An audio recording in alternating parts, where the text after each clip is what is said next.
అందరికీ నమస్కారం. ఈరోజు కథ ప్రేమ కావ్యం ఎపిసోడ్ నెంబర్ 14. ఈ స్టోరీ మీకు నచ్చితే తప్పకుండా లైక్ చేసి మన ఛానల్ని సబ్స్క్రైబ్ చేసుకోండి. ఇక స్టోరీలోకి వెళ్దాం. ఫ్రెష్ అయ్యి టెర్రస్ పైకొచ్చి చాప వేసుకొని అక్కడే కూర్చుంది మధు. ఏదో తెలియని ప్రశాంతత కలిగింది తనకి. మధు అంటూ పైకొచ్చి ఆమె పక్కన కూర్చుంది భువన. నానమ్మ అంటూ ఆమె ఒడిలో తల పెట్టుకుని పడుకుంది. ఏంట్రా, నీ ముఖంలో ఏదో తెలియని సంతోషం కనిపిస్తుంది అని నవ్వుతూ అడిగాడు భువన. ఇది నాకు నేనుగా తెచ్చుకున్న సంతోషం నానమ్మ, అంతేకాని ఇంకొకరి వల్ల వచ్చిందైతే కాదు అంది. మధు, నిజం చెప్పు, నిన్నొకటి అడగనా అంటుంది. ఏంటి నానమ్మ అని పైకి లేచి కూర్చుంది. విక్కీ అంటే నీకు ఇష్టం లేదు కదా, మరి సడన్గా నువ్వు తనకి భోజనం ఎందుకు తినిపించావు? నిజంగానే అతని మీద ప్రేమ ఉందా నీకు? మనసులో ఉన్న మాటని బయట పెట్టింది భువన. నాకు తెలుసు నానమ్మ, నువ్విదే అడుగుతావని అంటూ చిన్నగా నవ్వి ఆకాశంలో ప్రశాంతంగా కనిపిస్తున్న చందమామని చూస్తూ, నా మనసులో విక్కీ లేకపోయినా అతనే నా భర్త. అనుకోని విధంగా మా పెళ్లి జరుగుతుంది, జరిగి తీరుతుంది కూడా. విక్కీ నా కోసం ఎంత దూరమైనా వెళ్తాడు. ఇప్పుడు నాకు ఇష్టం లేదని నేను తనని దూరం పెట్టలేను అంటుంది మధు. ఈరోజు, రేపు, ఎల్లుండి, నెల, సంవత్సరం, 10 సంవత్సరాలు, ఇలా ఎన్ని రోజులు దూరం పెట్టినా ఏదో ఒక రోజు తనని నేను యాక్సెప్ట్ చేయాలి. నన్నుగా ఇష్టపడ్డాడు. ఎందుకు తన మనసుని బాధ పెట్టటం? పుట్టింటి ప్రేమ ఎలానూ లేదు. ఉన్నది నానమ్మ, అత్తమ్మ ప్రేమ. ఈ 2 ప్రేమలకి విక్కీ ప్రేమ జత కలిసింది. బాధలకి, కష్టాలకి అలవాటు పడి నా మనసుకి చిరాకు, విసుగు వచ్చింది. ఇంకా కన్నీరు కార్చే ఓపిక లేదు. ఇంకా నా జీవితంలోకి వస్తున్న విక్రమ్ని బాధ పెట్టే ఉద్దేశం లేదు. అందుకే తనని భర్తగా స్వీకరించాను అని మధు అనగానే భువన గారు ఆనందపడ్డారు. చెప్పు నానమ్మ, నా నిర్ణయం సరైనదే కదా అని నవ్వుతూ అడిగింది. అవును, సరైనదే, కానీ ఒక మాట చెప్పనా? ఏంటి నానమ్మ అంది. నువ్వు విక్రమ్తో సరదాగా ఉండాలి. తన మనసేంటో నువ్వు అర్థం చేసుకొని నీకు నచ్చినట్టు మార్చుకుంటే అప్పుడు ప్రపంచంలో నీ అంత సంతోషంగా ఎవ్వరుండరు తల్లి అని భువన గారు అనగానే మధు విక్రమ్ని తలుచుకుంది. విక్రమ్ చాలా మంచివాడు. అన్నింటికి మించి కోపం ఎక్కువ, తెగింపు, ధైర్యం. అంతేకాదు, ఒక మనిషి కోసం ప్రాణం పెడతాడు. అవసరమైతే వాళ్ళ కోసం ప్రాణం తీస్తాడు. ఇంకా విక్రమ్ ఎవరి దగ్గర ఎలా ఉన్నా నీ దగ్గర మాత్రం ఒక చిన్న పిల్లాడిలానే ఉంటాడు. అతని కోపం, అల్లరి, వెటకారం నీ దగ్గర తప్ప ఇంకెవరి దగ్గర చూపించడు. మన లైఫ్లో మనం అనుకున్నవి, ఇష్టమైనవి మనకి దొరక్కపోవచ్చు, రాకపోవచ్చు. కానీ ఉన్న ప్రేమని మనకి నచ్చినట్టుగా మార్చుకోవాలి. నీ భర్తని నువ్వే మార్చుకోవాలి మధు. నీ జీవితం అంతా నీ చేతుల్లోనే ఉంది అని భువన గారు చెబుతుంటే మధు ఆ మాటలని మనసులోనే భద్రపరుచుకుంది. సరే, ఇప్పటికే ఆలస్యమైంది, ఇంకా నిద్రపో. సరే నానమ్మ అని తన రూమ్కి వెళ్ళి బెడ్ మీద వాలింది. ఏదో తెలియని వెలితి మధు మనసుని చుట్టేసింది. అదేంటన్నది ఆమెకి బాగా తెలుసు. ఆ టైంలోనే ఫోన్ మోగటంతో ఉలిక్కిపడి చుట్టూ చూసింది.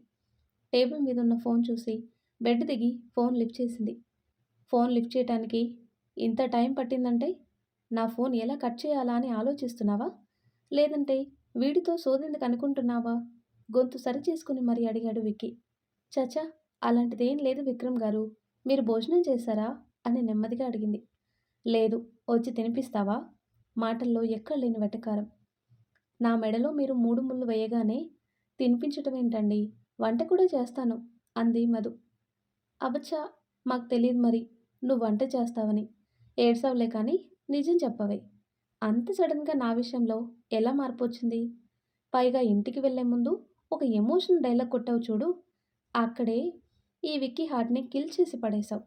పైకి కనబడవు కానీ నువ్వు మామూలు దానివి కాదే. నిన్ను భరించాలి కానీ నాకు టార్చర్ చూపిస్తావు అన్నాడు విక్కీ. నేను మీకు అంత టార్చర్గా కనిపిస్తున్నానా అంటుంది మధు. మరి నిన్నటి వరకు కృష్ణ జపం చేసి ఈరోజు నువ్వే నా మొగుడివి అంటే నేను ఎలానే అర్థం చేసుకునేది? నిజం చెప్పు మధు, నేనేమీ బాధపడను. నీ మనసు ఎందుకు మార్చుకున్నావు అని అడుగుతాడు విక్కీ.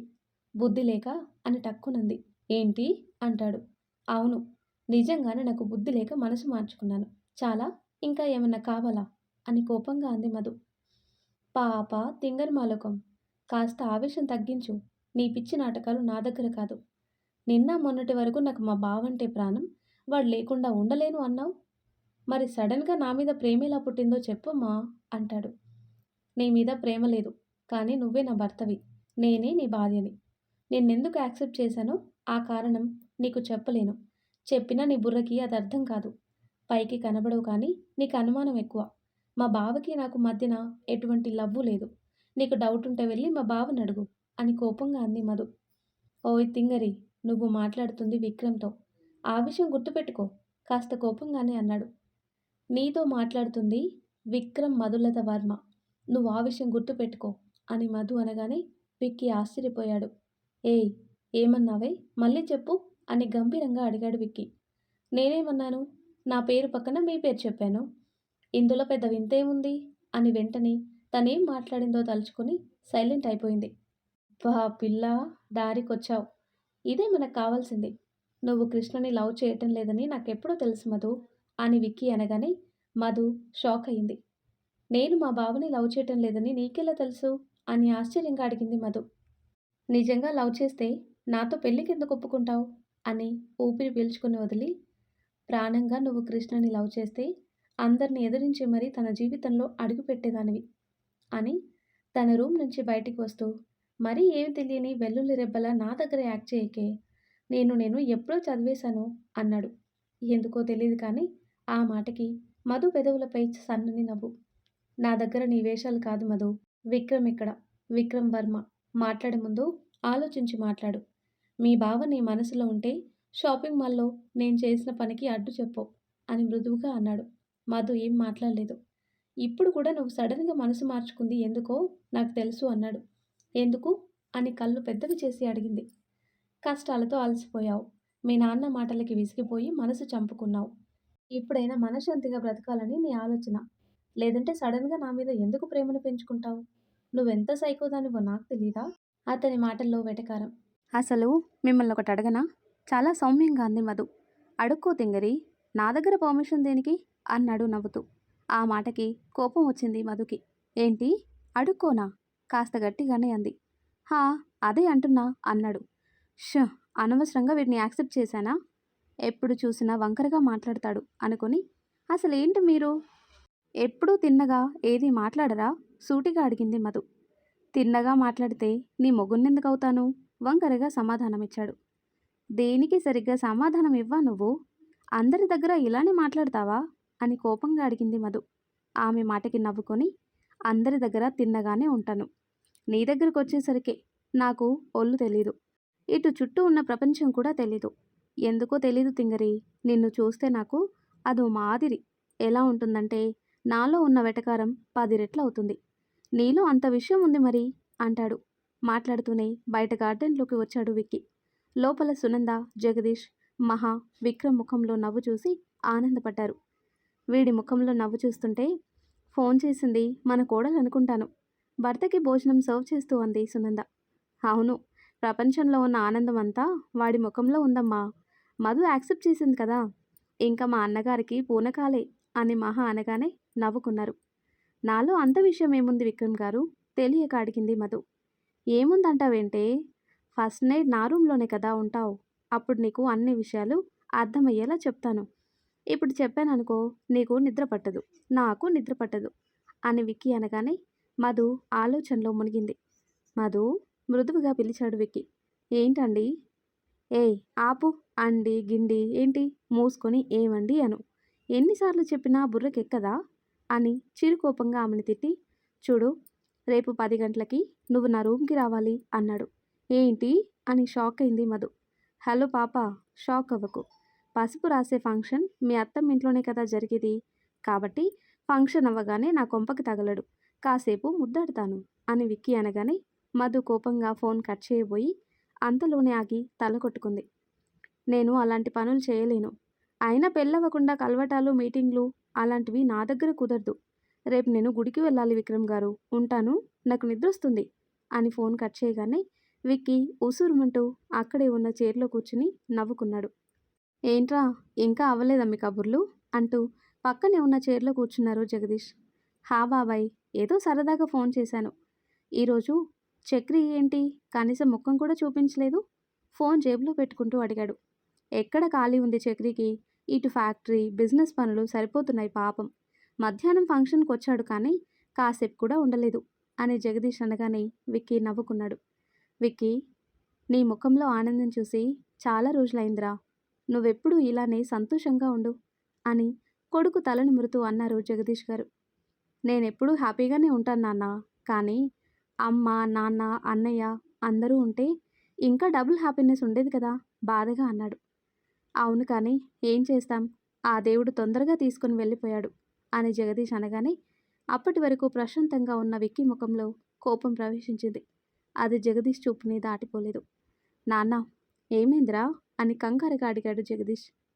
ఇప్పటి వరకు మీ దగ్గర ఒక విషయం దాచాను బాబాయ్. అన్నయ్య యాక్సిడెంట్లో చనిపోలేదు, ఎవరో కావాలనే చంపారు అని విక్రమ్ అనగానే జగదీష్ షాక్ అయ్యారు. ఏంట్రా నువ్వనేది అని నమ్మలేక అడిగాడు జగదీష్. అవును బాబాయ్, ఈ విషయం నేను కిరణ్కి చెప్పాను. తనంతా చూసుకుంటానని చెప్పి నా ఫోన్ లిఫ్ట్ చేయటం మానేశాడు. నాకెందుకో కిరణ్కి నిజం తెలిసిందేమోనని నా అనుమానం అని విక్కీ అనగానే జగదీష్ ఆశ్చర్యపోయాడు. అసలు ఇవన్నీ నాకు తెలియకుండా ఎప్పుడు ఎంక్వైరీ చేశావు? కనీసం నాతో ఒక మాటైనా చెప్పాలని అనిపించలేదా? కంగారుగా అడిగాడు జగదీష్, విక్కీ కోపం తెలిసి. చెప్పినా మీరు నన్ను ముందుకు అడుగు వేయనిస్తారా అని సూటిగా అడిగాడు విక్కీ. ఎలా వేయనిస్తాను? వంశానికున్న ఒక్కడిని నేను దూరం చేసుకోలేను. ఇప్పుడే చెప్తున్నాను, నువ్వింకా ఈ విషయం ఇంతటితో వదిలేయి. కాదు కూడదు అని ముందుకు అడుగు వేస్తే మాత్రం ఇకపై నీకు బాబాయ్ ఉండడు అని జగదీష్ అనగానే విక్కీ ఆశ్చర్యపోయాడు. అన్నీ తెలిసుండి ఇలా మాట్లాడుతున్నారేంటి బాబాయ్ అన్నాడు కోపంగా విక్కీ. నాకు నువ్వు మహా ముఖ్యం. నా పిల్లలు మీరే, నా ప్రపంచం మీరే. మీకేమన్నా అయితే ఈ బాబాయ్ ప్రాణాలతో ఉండలేడు అని బాధగా అనగానే విక్కీ ఏం మాట్లాడలేదు. అనవసరంగా విషయం బాబాయ్కి చెప్పి తప్పు చేశానా అనుకొని సైలెంట్గా తన రూమ్కి వెళ్ళాడు. బయటే ఉన్న జగదీష్ బాధపడ్డాడు. నన్ను క్షమించరా, నీతో ఇలా మాట్లాడకూడదు, కానీ ఏం చేయను. నిజాలు తెలిసిన మరుక్షణం నువ్వు హంతకుడవటం నాకు ఇష్టం లేదు అనుకుని లోపలే బాధపడుతుండగా ఫోన్ వైబ్రేట్ అవ్వటంతో పేరు చూసి ఆశ్చర్యపోయాడు. ఆ ఫోన్ చేసింది ఎవరో కాదు, కిరణ్. కిరణ్, ఏంటి ఈ టైంలో ఫోన్ చేశావు? ఆశ్చర్యపోతూ అడిగాడు జగదీష్. అంకుల్, మీతో ఒక ముఖ్యమైన విషయం చెప్పాలి, అందుకే ఫోన్ చేశాను అన్నాడు కిరణ్. ఏంటి కిరణ్ అని కంగారుగా అడిగాడు జగదీష్. ఫోన్లో చెప్పేది కాదు అంకుల్, మీతో పర్సనల్గా మాట్లాడాలి. రేపు ఉదయం మీ ఆఫీస్లో కలుద్దాం అంకుల్ అని కిరణ్ అనగానే జగదీష్ మనసు కలవరపడింది. నువ్వు చెప్పాలనుకున్న ముఖ్యమైన విషయం ధర్మ గురించా అని వణుకుతున్న స్వరంతో అడిగాడు జగదీష్. అవును అంకుల్, విక్కీ మీకు అన్ని విషయాలు చెప్పాడా? కానీ ఎందుకు నువ్వు విక్రమ్ ఫోన్ లిఫ్ట్ చేయడం లేదు? ఇప్పటి వరకు వాడు నీ గురించే మాట్లాడాడు. నువ్వు ఫోన్ లిఫ్ట్ చేయటం లేదని నీ మీద వాడికి అనుమానం వచ్చింది అన్నాడు జగదీష్. ఫోన్ లిఫ్ట్ చేయలేక కాదంకుల్, ఎలా చెప్పాలి మీకు? ధర్మని చంపింది ఎవరో నాకు తెలిసింది అని నెమ్మదిగా చెప్పాడు. ఆ మాట వినగానే జగదీష్ మైండ్ పనిచేయలేదు. ఏంటి గురే నువ్వనేది? ఎవరు ఆ పని చేసింది అని కోపంగా అడిగాడు. ఎవరో తెలిస్తే విక్రమ్ జీవితాంతం బాధపడాలి. అంత చిన్న విషయం కాదు, అలా అని దాచే విషయమూ కాదు. నిజం చెప్పినా ఒక అమ్మాయి ప్రాణం పోతుంది అని కిరణ్ అనగానే జగదీష్ విస్తుపోయాడు. అంకుల్, పొద్దున్నే ఆఫీస్కి వస్తాను. ప్లీజ్, మీరు చెప్పే మాటల్ని బట్టి నేను హంతకులకి శిక్ష వేసేది గంభీరంగా అన్నాడు కిరణ్. సరే కిరణ్, ఆఫీస్కి అయితే వద్దు. రేపు నువ్వు ఫ్యాక్టరీకి వచ్చాయి, అక్కడ మాట్లాడుకుందాం అని జగదీష్ ఫోన్ కట్ చేసి నుదుట నా చేత్తో రుద్దుకుంటూ ఆలోచనలో మునిగాడు. ఏంటండి, పొద్దున్నే ఇంట్లో ఫంక్షన్ పెట్టుకొని ఏదో దీర్ఘంగా ఆలోచిస్తున్నారు అని అతని భుజంపై చేయి వేసి అడిగింది సునంద. ఏం లే సునంద, ఎల్లుండే పెళ్ళి కదా, ఎలా జరుగుతుందో ఏంటో అని టెన్షన్, అంతే అన్నాడు. టెన్షన్ ఎందుకండి, అన్నీ సవ్యంగానే జరుగుతాయి. పదండి లోపలికి, మంచు పడుతుంది కదా, జలుబు చేస్తుంది. మహా పడకుందా? ముందుకు నడుస్తూ అడిగాడు. ఇప్పుడే పడుకుందండి. విక్కీ పెళ్ళవగానే తనకి మంచి సంబంధం చూసి పెళ్లి చేయాలి. అప్పుడే కదా వాళ్ళకి మంచి జీవితం ఇచ్చినట్టు అవుతుంది. అవును సునంద అని మాట్లాడుతున్నాడు కానీ జగదీష్ మనసులో లేదు. కిరణ్ మాటలు తనకి మనశ్శాంతి అనేది లేకుండా చేశాయి. బెడ్ కానుకొని కూర్చున్నాడు జగదీష్. నిద్ర రావటం లేదు. ఏమైందండి, అదోలా ఉన్నారు? జగదీష్ చేతిని పట్టుకొని అడిగింది సునంద. సునంద అంటూ కిరణ్ చెప్పిన విషయం అంతా చెప్పగానే షాక్ అయింది ఆమె. నాకేమీ అర్థం కావటం లేదు. తప్పు చేసింది ఎవరైనా సరే శిక్ష పడాల్సిందే. కానీ ఇక్కడ నిజం బయటపడితే ఒక అమ్మాయి ప్రాణం ఉండదు. విక్కీ జీవితాంతం బాధపడాలి అంటున్నాడు. నాకు అదే అర్థం కావటం లేదు అని జగదీష్ అనగానే సునంద మైండ్ పనిచేయలేదు. ఆమె మనసులో ఎక్కడలేని అనుమానాలు చోటు చేసుకున్నాయి.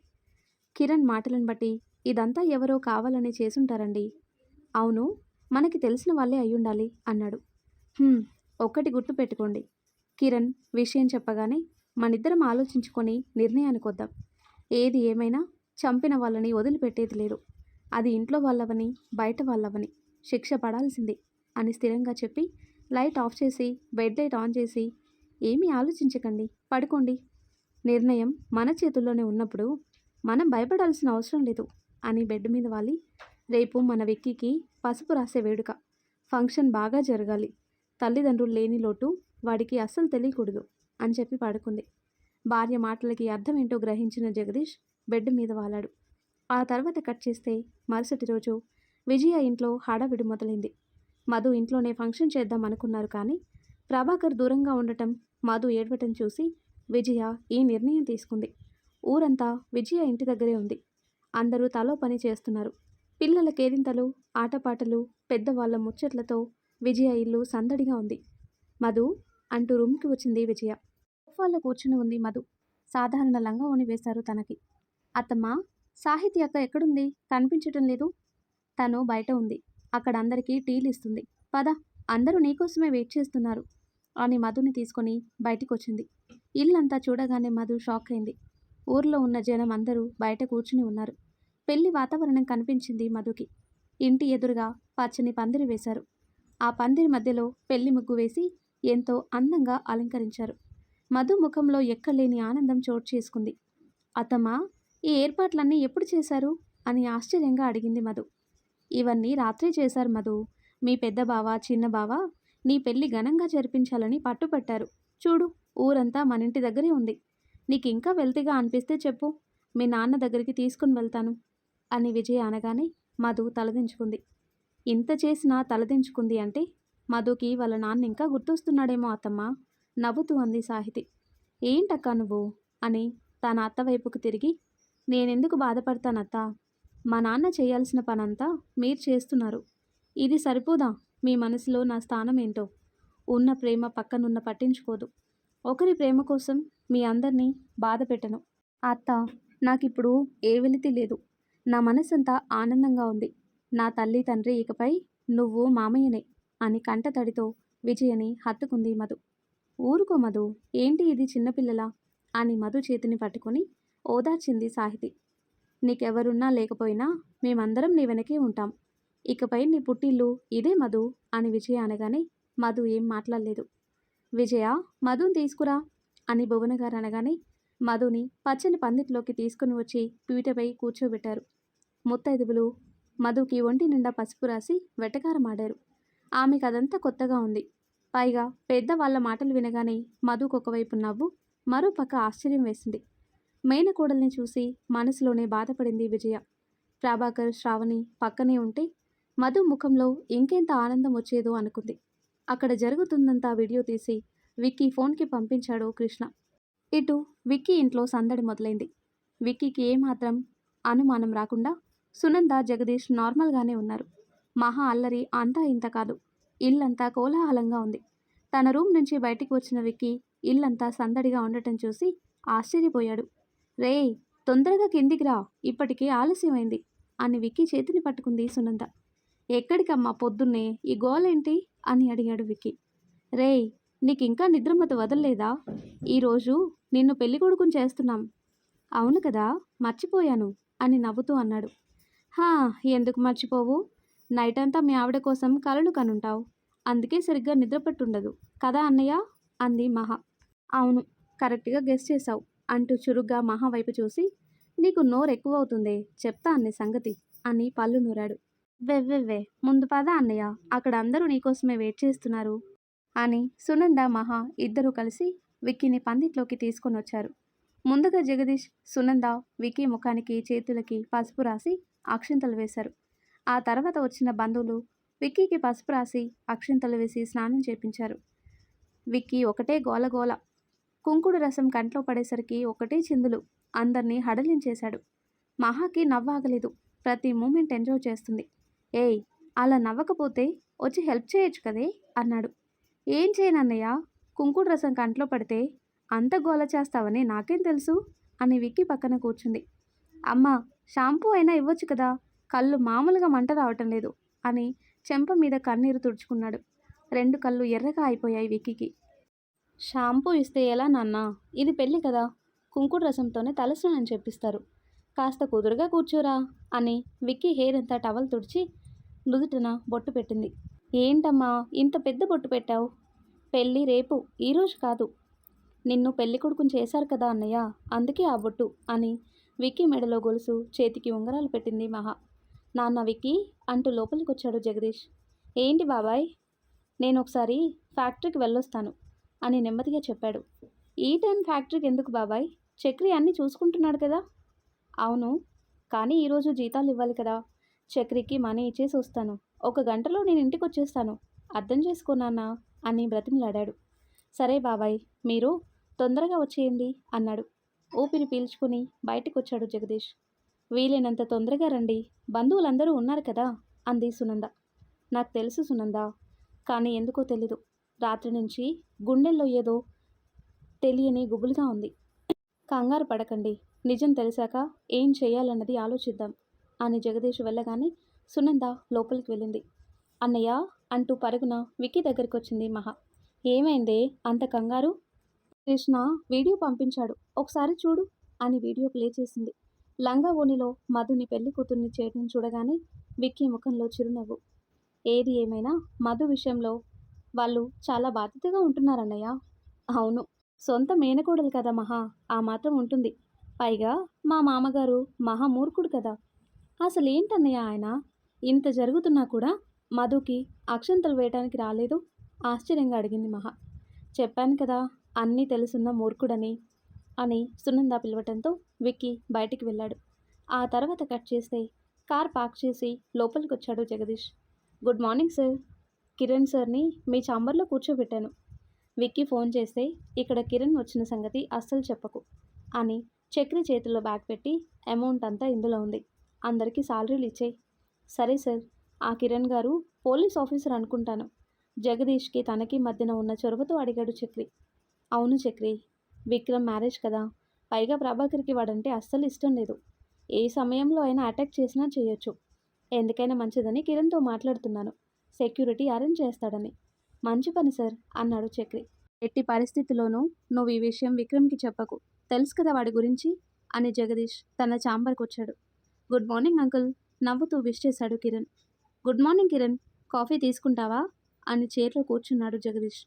తాగాను అంకుల్, చక్రి ఇచ్చాడు. చెప్పు కిరణ్, అసలు విషయం ఏంటి? నీకు తెలిసిన నిజం ఏంటి? నైట్ నుంచి నాకు అసలు నిద్ర పట్టడం లేదు. మీ ఆంటీ కూడా తెగ టెన్షన్ పడుతుంది. అసలు ధర్మాన్ని చంపింది ఎవరు అని డైరెక్ట్ విషయానికి వచ్చాడు జగదీష్. చంపింది ఎవరో కాదంకుల్, వీర్. ఏంటి? షాక్ అయ్యాడు జగదీష్. అవును అంకుల్, చంపింది వీర్నే, అందుకు సాక్ష్యం కూడా ఉంది. ఆ అమ్మాయి ఎవరో కాదు, ఐషు, ధర్మని ప్రేమించిన అమ్మాయి అని నిజాలు చెప్పాడు కిరణ్. అంతా విన్న జగదీష్కి మైండ్ పనిచేయలేదు. కిరణ్, నువ్వు మాట్లాడుతుంది శరత్ కొడుకు వీర్ కోసమే కదా అని నమ్మలేక అడిగాడు. నాకు తెలుసు అంకుల్ మీరు ఇలా మాట్లాడతారని, అందుకే సాక్ష్యం తెచ్చాను కదా అని ఫోన్లో ఉన్న వీడియో చూపించగానే జగదీష్కి నోటి మాట రాలేదు. ఆ మాస్క్లో ఉన్నది ఎవరో కాదంకుల్, వీర్నే, అందుకు సాక్ష్యం ఐషు. ఈ విషయాలన్నీ విక్రమ్కి చెప్పలేక కాదు, తెలుసు కదా తన కోపం, అందుకే మీతో మాట్లాడాలని ఫోన్ చేశాను. కానీ ఐషు ఈ విషయం బయటికి రాకుండా వీరికి శిక్ష వేయమంటుంది. మీరేమంటారు అని సూటిగా అడిగాడు కిరణ్. తల పట్టుకున్నాడు జగదీష్. ఇటు చూస్తే విక్రమ్ పెళ్ళి నిజం తెలిసిన మరుక్షణం వీరిని చంపటానికి కూడా వెనకాడాడు. పైగా మధుని గాఢంగా ప్రేమిస్తున్నాడు. చంపింది తన కుటుంబమే అని తెలిస్తే ప్రేమించిన అమ్మాయిని వదిలేస్తాడు, అందులో డౌట్ లేదు. ఏం చేయాలో అర్థం కాలేదు జగదీష్కి. వదిలేసేంత చిన్న విషయం అయితే కాదని నుదుటిన పట్టిన చెమట తుడుచుకున్నాడు. మరి ఆ తర్వాత ఏం జరుగుతుందో నెక్స్ట్ వీడియోలో తెలుసుకుందాం. ఎంతో ఇంట్రెస్టింగ్గా ఉండే ఈ స్టోరీ నెక్స్ట్ పార్ట్స్ కోసం ఈ వీడియో లైక్ చేసి మన ఛానల్ని తప్పకుండా సబ్స్క్రైబ్ చేయండి. Thanks for watching.